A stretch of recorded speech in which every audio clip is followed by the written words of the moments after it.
जय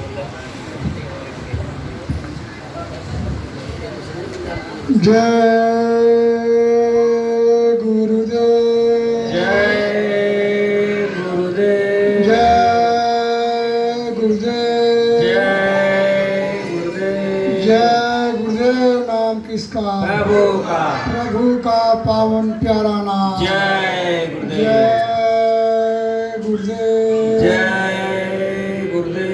परम पूज्य स्वामी जी महाराज संगत में आए हुए सत्संगी भाई बहन बच्चे, जो हमारे वर्मा जी व शर्मा जी, वर्मा जी महाराष्ट्र के प्रचार मंत्री थे और शर्मा जी बारामती के सांसद हैं, थे उस समय, आज भी माना जाता है। संगत में आए, उनका सर स्वागत है। उन्होंने एक बात बताई, समय मैं नहीं दूंगा क्योंकि मैं खड़ा होने में कांपने लगता हूँ। मैं रविवार को अन्न खाया हूँ, आज तक अन्न नहीं खाया। पानी लिक्विड वगैरह पे चल रहा था, हॉस्पिटल में भी एडमिट था, लेकिन किसी तरह से यहाँ तक मैं आया।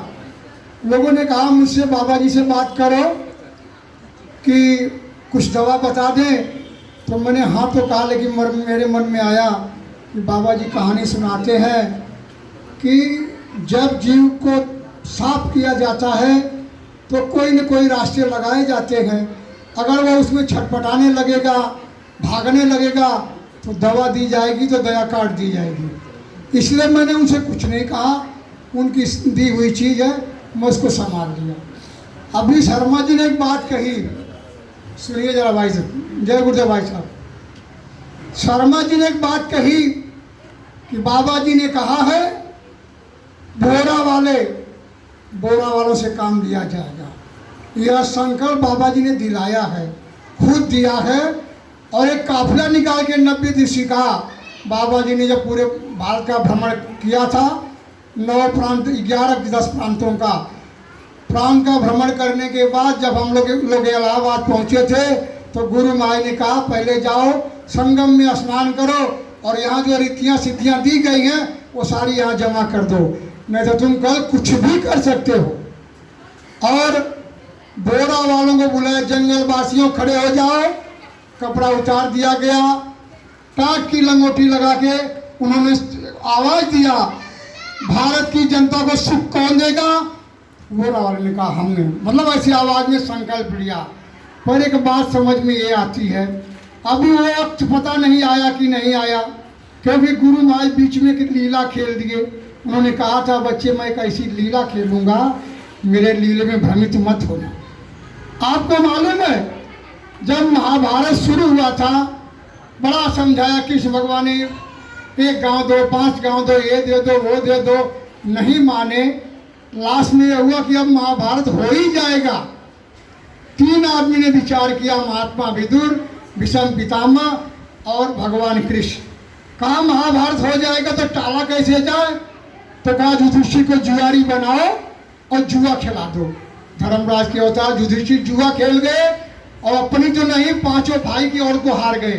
आज कोई इतना बड़ा जुआरी नहीं होगा जो सब कुछ हारने के बाद औरत को दांव पे लगा दे, लेकिन इतना बड़ा जुआरी कि 5 भाई की औरत को हार गया और उनको हो गया वनवास, 12 साल का वनवास, 1 साल का अज्ञातवास।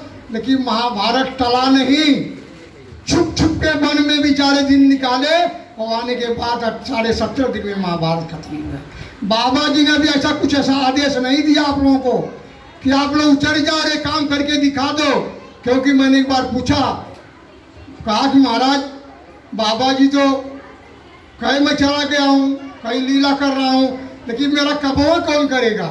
उनका काम हम लोग कैसे करेंगे? तो उन्होंने कहा बच्चा वचन पे याद रखो, मेरा काम कोई कर नहीं सकता, मेरे काम को करने से कोई रोक नहीं सकता। और बच्चा जब तक मैं अपना काम नहीं कर सकता, कर लूँगा, तब तक जाने वाला नहीं हो।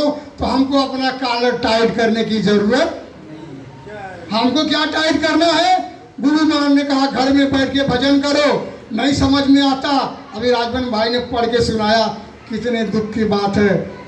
बाप जिंदा है, हम तेरा ही मना रहे हैं, भंडारा मना रहे हैं।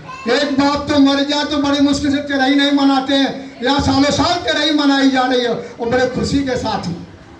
तो मैं समय ज़्यादा नहीं लूँगा। वर्मा ने जो इशारा किया उसका प्रमाण आप लोगों ने देखा। 70-75 साल के शर्मा ने जो इशारा किया, 70-75 साल के वर्मा जी हैं, उनकी आवाज़ देखा आप लोगों ने। अगर बाबा जी कल बोरा वालों को अंगुली खोद के जगा दें कि इसमें चावल है, इसमें गेहूं है, इसमें शक्कर भरा है, खुल जा बोरा, तो इतना बोरा खुल जाएगा, इतना बोरा खुल जाएगा, कहीं कुछ कमी नहीं रह जाएगी। लेकिन बाबा जी का नहीं, समय नहीं है, समय का इंतजार करो। सब लोगों ने किया है, मैं भी कर रहा हूँ।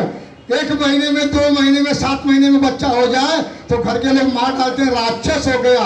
7 महीने की थोड़ी मान्यता हुई, 8वें का भी नहीं मानते। और बाबा जी का पहले सज्जू बुला देंगे।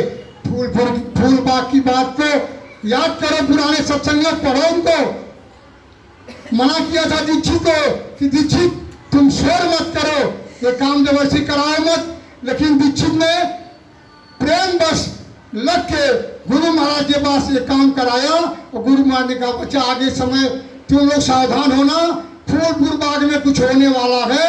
हुआ क्या, 1.5-2 घंटे का सत्संग बाबा जी ने 45 मिनट में स्पीच में दिया और कहा भाइयों और बहनों, समझने की बात है जो बाबा जी कहते हैं नर नारियों, बच्चे और बच्चियों। बाबा जी ने कहा भाइयों और बहनों, और अपना स्पीच खत्म करके जब उतरे वहाँ बवाल मचा, जूता चप्पल फेंका गया। थोड़ी सी गलती की वजह से, थोड़ी सी गलती किसने ने किया था, लाखों बच्चे गोकुल में मारे गए थे। तो महाराज महात्मा काम नहीं करते, समय का इंतजार कर रहे हैं, आप भी इंतजार करिए। बस ये है कि आप लगे रहिए। अभी वर्मा जी ने कहा जो धारा बह रही है उस धारा में आप बहें, सोच समझ के। उल्टा बहेंगे तो आप कुछ भी नहीं कर पाएंगे। रह गई दूरदर्शी और भूम ज्योतक, ये 2 ब्रह्मास्त्र हैं। बाबा जी ने कहा अरे बच्चा जब तुम लोग नहीं कर पाओगे, सब हार जाओगे, सारे नेता नपेता हथियार रख देंगे, तो ये बाबा जी अपना ब्रह्मास्त्र उठाएगा और तब जाके काम होगा, तब सतयुग आएगा, तब दूरदर्शी आएगी। और जब दूरदर्शी आएगी तब धरा पे सतयुग आएगा। इसके पहले कोई कमाई का लाभ। अभी आप देखो जो मोदी जाके अमेरिका में जोग सिखा रहा, जो भोग भूमि है, और लोग कर रहे हैं जो, लेकिन फिर भी कुछ होने वाला है, क्योंकि काम जिसका वही करेगा। कबीरदास की मैं एक दिन वाणी सुना, सोच रहा था इसे। पहले संत कबीरदास आए, अन्य युगों में चाहे जिस रूप में आए हो, लेकिन जब कलयुग में आए उन्होंने अपना प्रचार किया, इसी तरह से संगत खड़ी किया, सबको समझाते बुझाते सत्संग सुनाते थे। बनारस के पांडवों जो पांडव थे और धर्म के थे, तो कहते थे धर्म का विरोधी है कि अल्लाह को नहीं मानता, मुल्ला को नहीं मानता, पादरी को नहीं मानता, पंडित को नहीं मानता, है मुसलमान, और जूझा घर में पैदा हुआ, राम नाम का जाप करता है। बड़ा विद्रोह होने लगा उनका। तो अब सहारा कैसे मिले, जैसे आज बाबा जी ने आवाज निकली है, गुण जीवित है उसी शरीर में, यह विश्वास हमारा है, जो कहते नर्तन जब छोड़ गए, यह दुर्भाग्य तुम्हारा है। जब ये नारा लगा तो खलबली मच गई। जो मथुरा में रहते थे, जो मथुरा से निकले, जो अपनी दुकान चाहते, खलबली मच गई। तो एक लकड़ी निकली, सारा निकला, किरण निकली, अरे बच्चे कहाँ जा रहे हो, गुरु इधर है, गुरु काम इधर से होने वाला, उधर से नहीं। इसलिए उन्होंने कहा मैं पहले यूपी जगा दूंगा, बिहार जगाऊंगा, उसके बाद पूरा देश जगाया जाए। तो कबीरदास को लोगों ने किसी भी तरह से गिराने के लिए सब इकट्ठा हुए। तो कहे काम करो, संसारियों से तो काम नहीं होगा, कबीर के चेलों को बुला लो। तो उस समय दिल्ली का बादशाह सिकंदर लोधी था, वो बनारस में आया हुआ था। तो ये लोगों ने समझा कि चलो थोड़ा उसके कान में डालेंगे तो इसको सजा मिल जाएगी। तो कौन जाएगा बोलने, तो इनके चेलों को भी फोड़ जा रहे, आओ इधर, इधर तो बड़ी दया मिल रही है, जैसे कहीं कहीं पे हो रहा है, पुराने को 20%, नए को 80% मिल रही है। चले आओ भैया, यहाँ तो इतनी दया हो रही, इतनी दया हो रही कि कोई दुख है नहीं। तो सब भाई कुछ थे, कुछ जगह पे रहते ही हैं, गए तो कहा कि भाई इनसे भी काम नहीं होगा, तो कबीर का खास कौन है उसको पकड़ा जाए।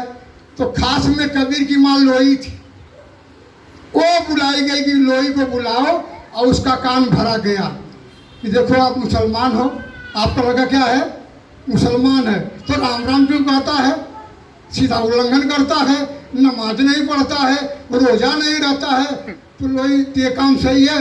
तो लोई ने कहा हाँ भैया, काम तो गंदा करता है, वो धर्म के खिलाफ करता है वो, मैं भी बहुत समझा के थक गई, माना नहीं। तो बोला चलो राजा से कहा जाए।